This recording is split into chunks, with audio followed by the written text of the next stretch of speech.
You are welcome once again to Evangelist Nyimakalu TV, Treasury of Excellent Knowledge. I am your serviceable servant, Evangelist Nyimakalu. I want to speak on this topic. What next? What next is a question, a very important question. Some people may take this question for granted. Some people may not see anything significant or anything very special about it, but I want to explain so that you understand the importance, the effect, the propensity, the potency of this question, what next? Next is the proximity in the front. That is the next means advancement. It means progress. It means continuity. Next is the opposite word of previous. Previous is what is already done or anything behind, but next is in the front. What is in the front? Next in proximity. The next step to take. The next level of education to undergo. The next target to pursue. Then the next goal to be accomplished. The next what? What next is the context of this message. So I want to read the Bible text. This is the book of Acts, chapter 16. I'll be reading it from verse 25. About midnight, Paul and Silas were praying and singing hymns to God, and the prisoners were listening to them. And suddenly there was a great earthquake, so that the foundations of the prisons were shaken, and immediately all the doors were opened, and everyone's bonds were unfastened. When the jailer woke and saw that the prison doors were open, he drew his sword and was about to kill himself, supposing that the prisoners had escaped. But Paul cried with a loud voice, "Do not harm yourself, for we are all here." And the jailer called for lights and rushed in, and trembling with fear, he fell down before Paul and Silas. Then he brought them out and said, "Sir, what must I do to be saved?" What must I do to be saved? What next? This is verse 30. This is the focal verse of this text. And this is where I have come up with the question, what next? Let me reread the verse 30. This is Acts chapter 16, verse 30 now. He said, "Then he brought them out and said, 'Sirs, what must I do to be saved?'" I'm reading from Amplified Classic. Verse 31. "And they said, 'Believe in Jesus the Lord, and you will be saved, you and your household.' And they spoke the word of the Lord to him and to all who were in his house. And he took them the same hour of the night and washed their wounds, and he was baptized at once, he and all his family. Then he brought them up into his house and set food before them, and he rejoiced along with his entire household that he had believed in God." So I read to chapter 35. This is a prison warder who was in charge of the Apostle Paul and Apostle Silas. In the process of them preaching the word of God, carrying out the gospel, then they were caught and jailed. They were caught and jailed. In the midnight they were praying. Miraculously, their chains were loosened and the prison doors became open. while the prison warden was asleep, only for him to wake up to see that the doors of the prison were open and those he was in charge of, he assumed they have escaped. All of these things happening, the opening of the prison doors, the unfastening of their fetters were miraculous. The Bible records that there was an earthquake to the extent that the foundation, the walls of the prison, that side they were broken, the doors, everything were open, their chains loosened. Power had taken place. Power had changed hand at this point. Apostle Paul and Apostle Silas became free. And that becomes a matter arising. It is from here the prisoner wanted to commit suicide by concluding that if this thing had really happened, he had no reason to account for his masters, how all of these things had happened, how he had been careless, sleeping, and these people were able to break away and break free from the prison, of which, if it is by human power, they couldn't have made it. So to him, it was a surprise. He never can imagine how to explain that. So he decided to commit suicide, because even if he will explain, it will also end up in his senior officers executing him for failure to protect the prisoners under his custody.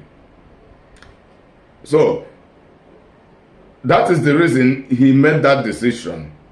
But while he was trying to pull off his knife to kill himself, Apostle Paul shouted, "Don't kill yourself, don't hurt yourself. We are still here. Let us settle the matter amicably." So this man began to think, how can this be possible? The people submitting themselves back, telling him, "Let us settle the matter amicably because we will not want you to kill yourself." There is something special about these people. These people are not ordinary as we think. In fact, these people are not the problem of the city. In fact, I must know who these people are. In fact, I have developed love for them, and I will pursue this cause they are pursuing, because this cause is a special cause. So that is when he said, by verse 29, he said, "And the jailer called for light and rushed in, and trembling with fear, he fell down before Paul and Silas." In verse 30, he said, "Then he brought them out and said, 'Sirs, what must I do to be saved?'" So he could acknowledge the speciality of Apostle Paul. By this time, he had realized that the preaching these people were preaching was really true, and God is with them. That is the reason, because there is no other that can make this miracle happen apart from God, because nobody has the power. Even Satan cannot make it happen, because Satan is against them. Satan is responsible for causing their imprisonment. It can only be God. He humbled himself before them, trembling. So he asked, "What must I do to be saved?" That is the question. What next? After all of this thing had happened, I'm kneeling, I surrender, I humble myself to you. Tell me what to do next so that I'll be saved, because I'm not saved. I am not safe this time. Tell me what it takes for me to be saved. I'm willing to do it. I am using this gospel now as the fundamental dimension of the question and event that had prompted this question, and how it relates to human life. Do you ask yourself, what next? Have you been asking yourself, what next? What next means that the level you are right now, are you asking yourself what next to do so that you go to a higher level? If you are not asking yourself that question, you are missing out. It means you are stagnant. It means you are preparing to get stuck in life. It means that a time will come when you will be outdated. If you are not updated, you will be outdated. If you are not upgrading, you will be stagnant, or you become downgraded. So what next is a mindset, a question from the mindset of a progression, a question from a progressive mindset. What next is, what next should I do for me to advance in life, in my finance, in my marriage, in my career, in my business, in my investment, even in my home, in my relationship with God, in my commitment to godly activities, in my commitment to caring for my families and whatever. What next should I do to advance in life? I want to give a tip of my personal story. Besides how I started my life as a person who was born into poverty. I was born into poverty.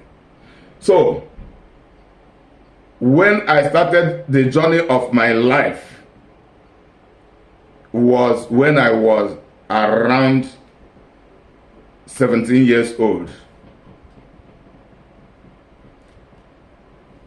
By that time, I was not skillful in anything. I was not competent in any skill apart from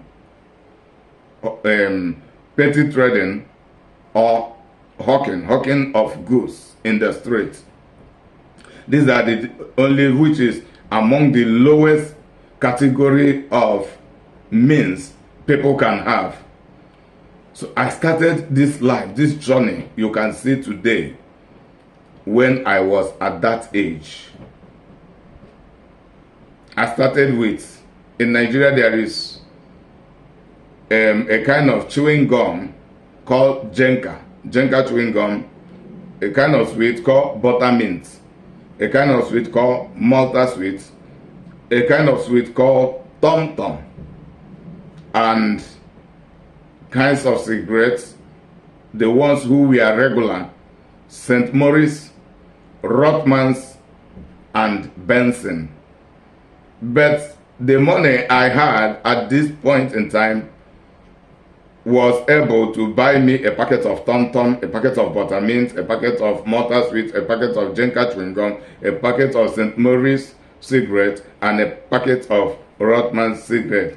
It was not able to complete to buy a packet of Benson. Then I left Benson and used those ones. And all of these things I have mentioned as in around 1994, 95, all of these things put together was about 96 naira. I used 4 naira to eat mama put. The food we call mama put, that is food sellers. Then you put rice, they put stew, they put beans, then maybe one meat. 4 naira. That is how I started this journey. I was hustling.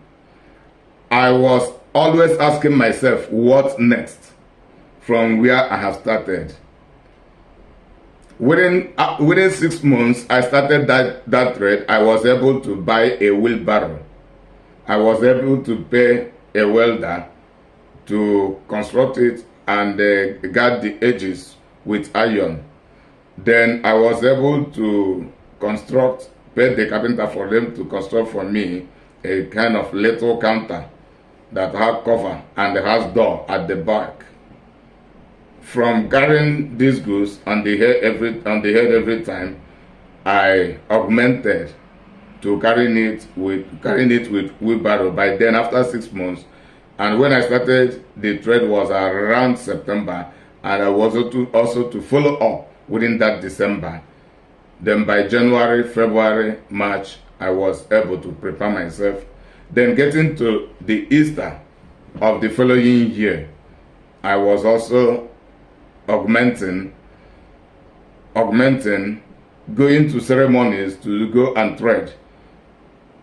Then during the Easters, when people will be celebrating, I will go and be selling. That is how I started. Then, to fast forward the story, a time came when I changed from selling this kind of stuff, because by that time I began to buy cigarettes in rolls, 10 packets in, that is 10 packets put together is the roll, whether St. Maurice, whether Rothmans, whether Benson, all of this, to the extent a time will come I'll begin to have them like four rolls. I will have these sweets in cartons, chewing gums in cartons, been taking them from there and continue to sell.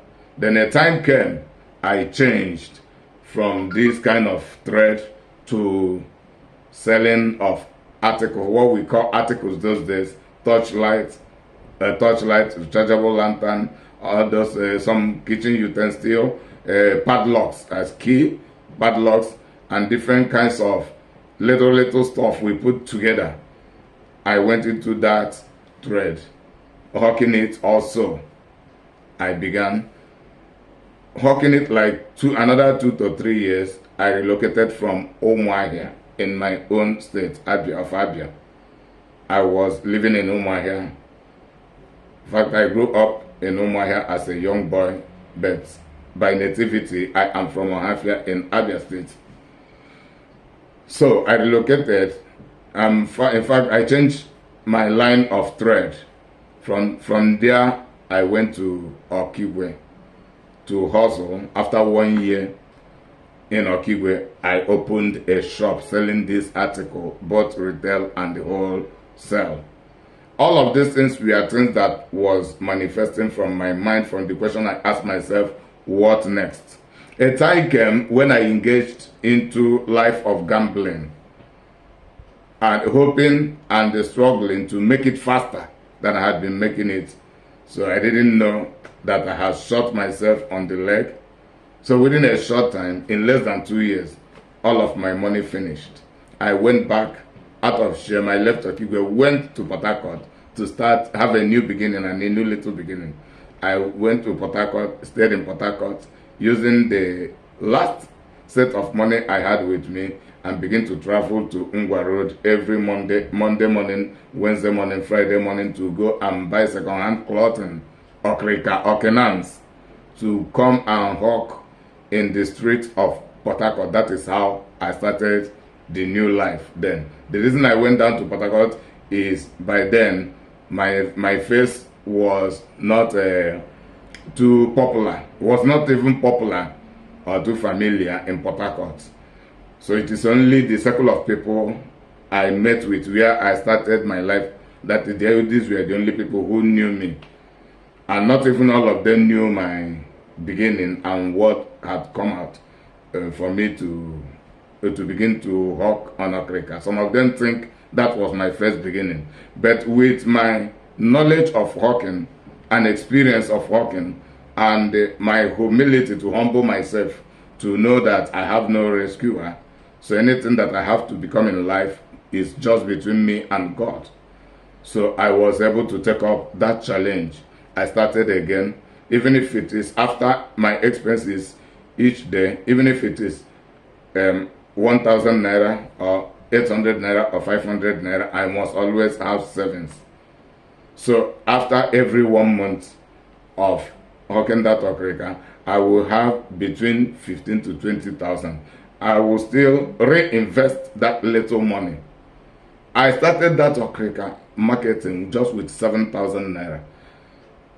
After 4 months, that 7,000 naira turned to almost 100,000 naira. After 6 months, it turned to nearly 150,000 naira. I began to travel to Abule-Egba in Lagos, to buy the same clothing in larger quantity buying them because there in Ngwaro there is a limited quantity depending on whom I meet to pick some of the stuff. But there in Abulegba, I have a means I may go there, and to Lagos I may stay 2 or 3 days, but I can buy goods that I can sell for entire months. That is how I recovered. Just after 2 years of my stay in Port Harcourt, the 7,000 naira which I went with turned to over 350,000 naira within 3 years. What next? By then, while I was living in Okigwe, I used to have my part-time of business and part-time of football training. I played in Ekweme United, I played in Black Star, then in Okigwe. So, and it had been in my mind to travel to Europe, and I was also aspiring the opportunity of playing professional football if the opportunity calls for. Though I didn't know how Europe exactly looked like or what it takes. So I did some things, but however, the football issue become an avenue for me to travel to Europe. What next? I achieved that one. In Europe, I did not hustle in the street. I mean, I have not been in the business of drug cartelling, neither fraud, which are the two major things that give quick money to most of us Africans who hustle in the streets. Because by then I had become a born-again Christian. I became a born-again Christian 2 years before I entered Europe. I entered Europe in the year 2005. So by this time, 2026, I have been 21 years in Europe. So I've been 21 years in Europe, but I have not been on the street. Yet, I continue to ask myself the question, what next? I suffered in Europe very, very well. More especially the very first 9 years in Europe, I suffered very well. But my Christian faith and the covenant I have had with God will not permit me to go back. Yet, when I did not have my documents, I was still asking myself, what next? Women were introduced to me for me to make my choice. It is not about me going to club to chase women. Women were brought to me by those who had already gotten married, and they have access. What they needed is just to ask any of their wife to go and bring her friend or whosoever to me, and they would do it. They were introduced to me. I refused to marry any of them. I knew that I needed document. I need document, but the marriage does not align with my faith. And the kind of women that were introduced to me, we are not willing to align to my divine purpose. So I decided not to marry them. And by that time, I have been in Spain, because I know definitely Spain created the avenue by which someone can have his documents or her documents without marriage. And that had been the anchor of my faith. I tried, especially the time of economic crisis between the year 2008 till 2015. It was very, very tough. It was as if there was a seizure of the government issuing paper to anybody. But by those days, I was still asking myself, what next? I got my paper, my first 1 year in 2016. But between the time I have been in Spain, I came to Spain in the year 2007. Between that time and the 2016, I had already begun to speak Spanish language fluently, so that I was able to communicate with people, so that I was able to integrate. So there are different kinds of integration. I was able to sort myself out, so that makes the journey and the suffering easier for me than what it used to be in the earlier stage. But I will not lie to you, by then I was still doing black jobs. That is my only means of survival. economic survival as at those days between year 2008 and that year 2016 until my paper came out. And it is the money I made from there that I used to run the show of getting my paper. But before my paper came out, I was preparing myself. I had begun to speak Spanish fluently. I had improved my English language and have become I had become competent in reading and writing. I mean, by the year 2016. What next? I had the vision when I prayed in 2010, early 2010. God showed me that I am an evangelist by ministry. So by these years, even though I did not have documents, I was asking myself what next, and I was always doing the next thing. That is when I was studying. I took advantage of my jobless times to study, to read, to study, to learn Christian doctrine, many other things, to continue to equip myself, getting myself prepared even before that year 2016. By that year 2016, even before I got my resident permit the first time, I had been serving as an assistant pastor in a church then, of which it is something I developed. I was trained. I underwent the processes and become what I was. What next? I got my paper. I continued to work, began to fix myself little by little. Then I had already been preparing myself to become an evangelical author. But I was still studying. I had not started writing. I was still studying. As you see me, since ever then, I study, I learn every day. And that is what I will do the rest of my life. Then, in 2018, I joined IPOB, the Indigenous People of Biafra, under the leadership of Mazi Nnamdi Kanu. I also chose to serve IPOB as a unit secretary. So I served IPOB as my unit secretary. What next? While I was serving IPOB, I was serving Abia State Congress in Diaspora here in Valencia, Spain, as the PRO. All these things, and by then also I was serving as a secretary in some of my departments in the church, even as an assistant pastor. All of these things were about building competence. Building competence. I give my service, but I built my confidence. What next? I was preparing. I have the targets. I know definitely one day I will become an evangelical author. So during those years, it was in the year 2020 up to today, or was it 2019 up to today, I have become the General Secretary of Abia State Congress in Diaspora. I've been serving Abia State Congress in Diaspora as the Secretary up to today. 6 years or 7 years consecutively. What next? It had been all about preparation. So during those years I have been serving as Secretary, I came to build competence. I build confidence. I build assurance. I can, as it is now, I can write with assurance and with confidence, which I will never do. I was not able to do around the year 2008, 2010, even though I could write those days, but I was not confident. I was not sure of the perfectness or the competence of my writing quality. But now I am able to write something and be confident and be sure of the quality of whatever I have written.